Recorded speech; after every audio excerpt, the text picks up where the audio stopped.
Candy lovers, welcome back to my channel. So today's video is going to be a Korean makeup and skincare haul featuring the brands from Tony Moly and Leaders. So if you are interested on what are the products I got from Tony Moly and Leaders, then keep on watching.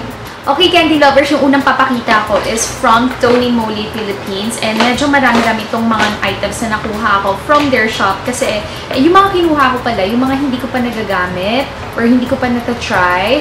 And sobrang excited lang ako na gamitin sila for my upcoming Halloween makeup tutorial, which is the mermaid. So, abangan nyo yan. Yung unang papakita ko is from their hair care line. And this one is the Tony Moly Super Hard Hairspray. Natural Argan Ferment Oil, and it is suitable for all hair types. And trinay ko tong gamitin sa client ko yesterday kasi may prenup makeup photoshoot akong ginawa yesterday. And surprisingly, yung curls ng ginawa ko for my client, nagstay siya all day. So, ang ganda nito. And at the same time, comparing it to the egg white before na ginagamit kong hairspray, aerosol spray din siya, pero ito super fine. As in, sobrang fine niya na akala mo, parang siyang smoke lang na nagsispray sa hair niyo. Basta, okay, demo ko lang para makita nyo, ha? Ganyan siya. Very, lang siya, lightweight. And ang bango niya, hindi siya yung matapang yung scent niya. Ayun. Tapos, ang maganda dito, may argan ferment oil daw siya. So, diba, hindi siya yung katulad ng ibang hairspray na nakaka-dry ng hair, at this one hindi siya. So this hairspray is for only 228 pesos, 300 ml na. So bongga to, girl. Then yung next item na kinuha ko from Tony Moly is their Smooth Primer Pore and Sebum Care Face Mix. Face primer siya, and nakakatuwa lang kasi wala akong primer from Tony Moly or any Korean brands na nakikita ko sa aking makeup stash. So, sabi ko, why not try this one? And nung trinay ko siya dun sa store, sa Lucky Chinatown Mall pala, nagulat ako kasi ang ganda niya. Very soft. Tapos parang silicone base siya. Meron siyang pump. And, yan. Ganyan siya. Silicone clear base lang siya talaga. Tapos pag in-spread nyo siya at the back of your hand or sa face nyo, sobrang smooth niya talaga. And may konting scent siya. Ang bango ng scent niya, girl. Amoy fresh lang. Pag nilagay nyo siya sa face nyo, yung mga pores dito, meron kasi akong pores dito, na visibly reduce niya yung look ng pores ko. And nung trinay ko siyang patungan ng foundation, ang ganda. Very soft. Easy to apply. Tumatagal siya sa akin all day long. So, bongga to. So, this one is for only 678 pesos.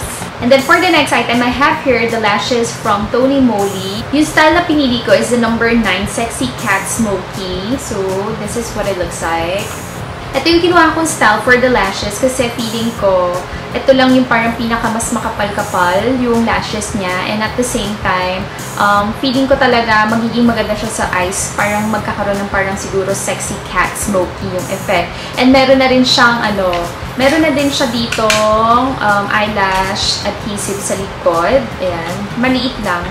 So, tamang-tama, hindi nyo na kailangang bumili pa ng eyelash glue for the eyelashes.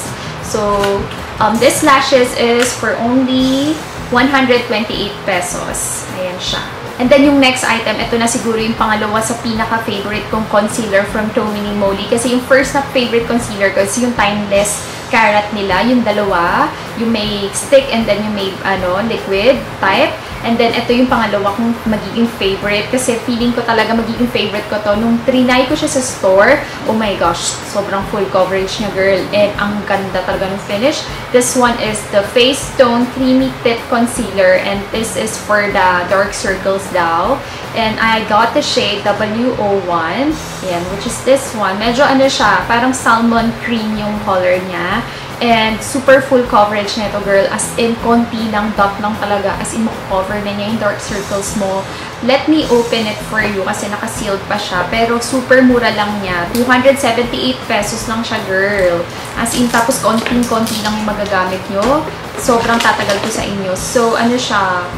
Ayan, sponge tip applicator. So, dot lang talagang ganyan. Tapos, easy to blend din talaga siya. Pag hindi nyo masyado makita, ibig sabihin, tamang-tama lang yung shade talaga for my skin tone. Buildable coverage siya, so medium to full coverage siya. Tapos, pag natuyo siya, matte yung finish niya.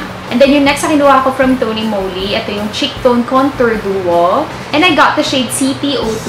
Yun lang yung comment ko. Pag naglalagay sila ng name shade or ng shade talaga for their product, numbers lang or kaya Korean. Hindi ko naman mabasa. So, diba?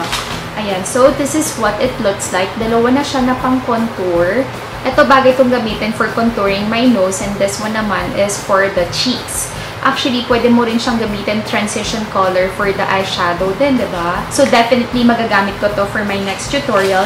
And this one is for only, how much is this one? Oh my gosh! So, this one is for only 398 pesos. Mura siya, girl.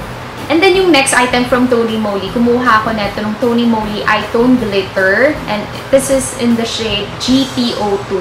Ayan. Yung last na haul ko from Tony Moly, kumuha din ako ng eyeshadow, na glitter eyeshadow.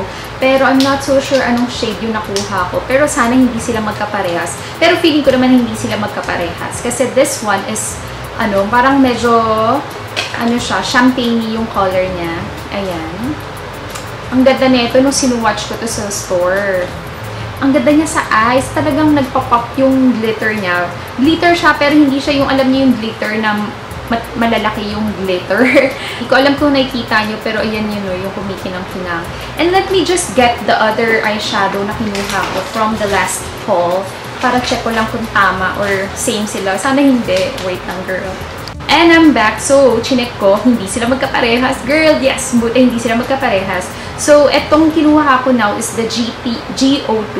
And then yung last time naman na kinuha ko, yung SO2. So, yung last time na kinuha ko, ito yung color niya. More on the shimmer side siya. Kaya pala SO2, Eye Tone Shimmer. And very fine lang din siya. Oh, yes, yes. It's very fine. Kung titignan nyo sila, para silang magkaparesang ng shade, diba? Pero yung texture niya, magkaiba talaga. So, ito yung glitter and then ito yung shimmer. Nung sinuwatch ko siya at the back of my hand, napansin ko talaga na yung shimmer, sobrang fine lang niya and mas makinang siya. Ayan o. Ito yung shimmer and then ito yung glitter. So, yung glitter, ginagamit talaga siya for the eyeshadow. And then yung shimmer, syempre, you can also use it for your eyeshadow. Pero more on, gagamitin ko to for highlighting my face. This one is 378 pesos. Medyo mahal siya, diba? Pero feeling ko, worth it naman siya kasi nga yung glitter na nilagay dito, ang ganda niya talaga. Kaya, ayun. And then, for the last two items, ipapakita ko sa inyo, I got this Tony Moly Summer Bikini Seaside Eye Stick. Luckily, meron ako nakita na blue eyeshadow stick. Ito yung Summer Bikini naman. And this one is in the shade 06. Yan. Wala na namang, name shade, number shade lagi sila. Kaya naman ako naghahanap ng blue eyeshadow from Tony Moly kasi gagamitin ko siya for my Halloween makeup tutorial. Alam niyo yon, yung mermaid look. So, blue kasi yung ginamit kong eyeshadow doon. So, ayan siya. Retractable eyeshadow stick siya. Ang ganda ng color niya kasi hindi siya yung matte na blue. May siya, shimmer ng konti. And so, pag tinamaan siya ng ilaw, naganda siya kasi parang nagkakaroon ng turquoise, aqua blue yung dating niya. And lastly, kumuha ko ng tatlong Tony Moly Tony Tint Delight na lip tint siya, lip and cheek tint siya. Syempre, ito, pag-giveaway ko to sa inyong mga candy lovers ko dyan, hindi pwedeng wala. So, ito yung binili ko last time and super bango niya. Bango-bango talaga. Yung kinuha kong shade pala is O2 and swatch nga natin sa lips ko ngayon.